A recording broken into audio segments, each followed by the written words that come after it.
we're not at a stage yet where I can honestly say, truthfully say that if you're a person of color, you should not be concerned about any interaction that you have with the police, in the same way that I can't say to a police officer, you shouldn't worry about what community you are being asked to operate in. All right, and this man, ladies and gentlemen, his department is reportedly ready to say no federal charges against Aaron Wilson in the Ferguson shooting of Michael Brown. Welcome to the Malzberg panel. We're joined by Republican strategist and political consultant Noelle Nikpour and senior partner at Adam M. Thompson Law and syndicated talk show host and TV commentator Adam M. Thompson. All right, let me start with you, Adam. It's funny. I asked Roland Martin in a previous segment, the first segment of this hour, if he expects more riots. And he said, well, it's not like we had a ton of riots, and there were a lot of good people there. And I just love, forget the guys who looted and robbed and threw Molotov cocktails and burned businesses to the ground. There were also good people there. Well, first of all, this is not an unexpected decision. When the case was pending for criminal charges, we didn't think there was going to be any true bill in an indictment. So there's no surprise here that there's not going to be a federal civil rights violation charge brought or civil rights violations pursued. So there's no surprise there. Will there be riots? It's par for the course down there. There's always going to be some peaceful protesters, but whenever there's a reason to loot and rob and steal and create mayhem, it seems like this fringe surfaces every time there's any reason to do it. So I hope that they're going to be on alert down in Ferguson to prevent any more mishaps like before and innocent victims start piling up again. Yeah, Noelle, does the fact that it's Eric Holder's Justice Department who are going to say no charges, will that matter as compared to an evil grand jury with an evil, ulterior motivated prosecutor? Yes, I think it does. I think the fact that Eric Holder, if he, delivering it, may, the protesting would be, I think, more peaceful than it would be some sort of riot style. I hope you're absolutely right. All right, let's talk about another legal case, and then we'll move on. And this is a New York State Assembly Speaker, the Speaker of the New York State Assembly, Democrat. And I want to say Democrat because the media doesn't, in their story coverage of this, they're not identifying him as a Democrat, but oh, is he a Democrat of all Democrats? Did I say Democrat? Sheldon Silver, accused of $6 million in bribery and kickbacks and strong-arming and threats and you name it. And he was arrested today. Adam, this is, from a legal point of view, this is big stuff. This is huge stuff. He's one of the most powerful people in New York politics and New York government. And, we discussed this on your show before, Steve. There were big allegations looking into this corruption previously. Governor Cuomo had appeared to put stops on the investigation, and then he came under a lot of fire for doing that. And then it all seemed to disappear, and you didn't hear about it. So we thought it all did get washed under the table, and everyone that was involved, whether guilty or not, was just going to slide under the radar. But now here it is. They bring out one of the most powerful people in politics in cuffs, and he's going to be charged. So now the fallout's going to be huge. This will reopen a whole investigation into what Cuomo's role in part in this was in covering it up or concealing information or hiding information, as well as all the law firms and people that Sheldon Silver received referrals from or got bribe money from. Right. So this is going to be huge. And Noelle, from a political point of view, it's obvious that Andrew Cuomo has presidential ambitions. Whether or not he takes on Hillary, I doubt that very much, or maybe as a VP candidate or whatever. But this isn't good. And this reminds me, I'm not saying that there's the same, but you can't convince me that Governor Mario Cuomo, way back when, decided on the plane at the tarmac not to run for president because there was no budget in place in New York. There was more to it. And I think this might be Andrew Cuomo's more to it. This is going to be Cuomo's albatross. The fact that Silver has, been brought down, so to speak, and he's such a big, powerful mover and shaker, among politics. This is going to, be really, really bad for him and a lot of other people. I think this is the tip of the iceberg. Look for this to be in the news with other people that are going to be tied to this for a long time.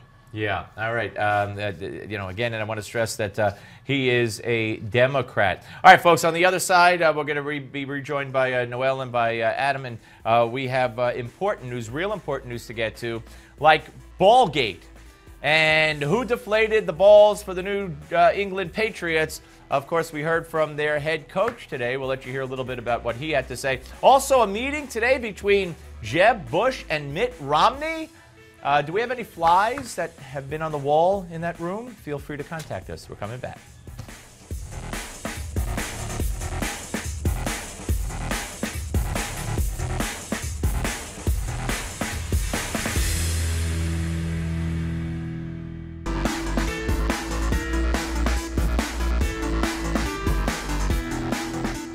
I can tell you that in my entire coaching career, I have never talked to any player, staff member about football air pressure. All right, he got through that little part of it without using the word ball. Of course, this is Ballgate. Welcome back to the Malzberg panel. Republican strategist and political consultant Noelle Nikpour and Adam Thompson, syndicated talk show host and lawyer extraordinaire. All right, you know, it's really incredible because this has led the national news cycle for most of today, and they're still awaiting Tom Brady coming out and telling what he knows, according to Bill Belichick, the coach of the New England Patriots. And we're talking about the footballs that were used in the championship game last Sunday being deflated by 2 square inches or 2 pounds per square inch or whatever. And Belichick says, I've never ever heard of this in my life. I've never talked to anybody. It's almost like I did not have sexual relations with. I mean, I don't know how you believe that. But Adam, he's setting himself up for a big fall if someone comes forward and says, oh, yeah, he told me to take the air out of the balls all the time. I don't buy it at all. The Patriots are involved in so many different situations where they're accused of cheating. Bill Belichick is one of the most prepared coaches in the league. There's not an element of the game that this guy doesn't research and try to get an edge. And you're going to tell me the football that the actual quarterback holds, whether it has more air or less air, and it affects how he throws it and how the player will catch it, he wouldn't research that to give his team the best edge? Of course he does. And the same thing, the quarterbacks all know whether they like a ball deflated more or overinflated. Aaron Rodgers likes the balls actually overinflated. So they know what they like and what they produce the best results for. So for him to say that, totally non-believable, and now it opens up the question that you want to ask more, because if you gave a more truthful answer, maybe you push it to the side. Right. But this answer, now the floodgates are open. Now it's on Brady. I don't know, Noelle, I know you are a big, being from Arkansas, you must be a big Razorback. So have you ever come across any kind of a ball controversy here? You just said, coming from Arkansas, that I'm a big Razorback. You just called me a big pig. No, I mean, you know, the Razorbacks, the college, the sports, the football, you know what I mean. Cut it out. No, actually, you know who used that term? Little Lukey Russert, a derogatory fashion, said that, look at Joni Ernst 20 months ago. She was a pig farmer, and now she's a senator. Well, of course, she also served in the military. He could have went there. But, all right, so weigh in on the ball controversy, because America is waiting.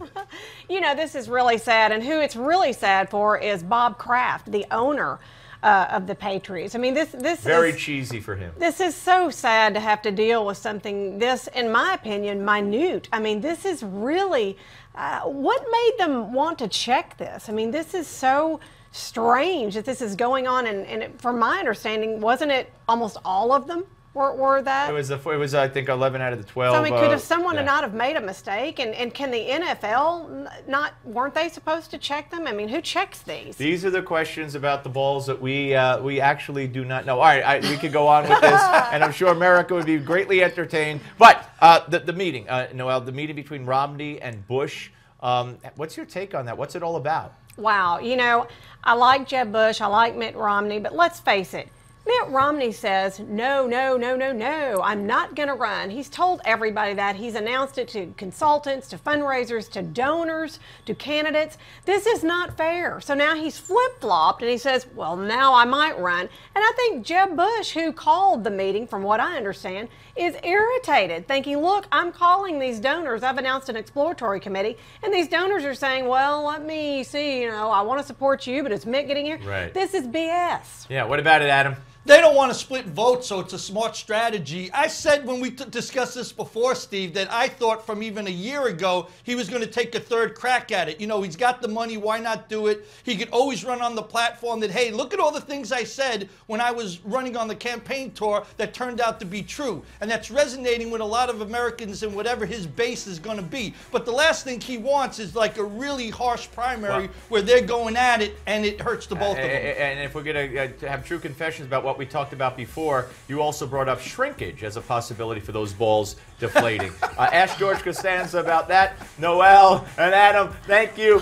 Give Me 5 is next, right here on Newsmax Television.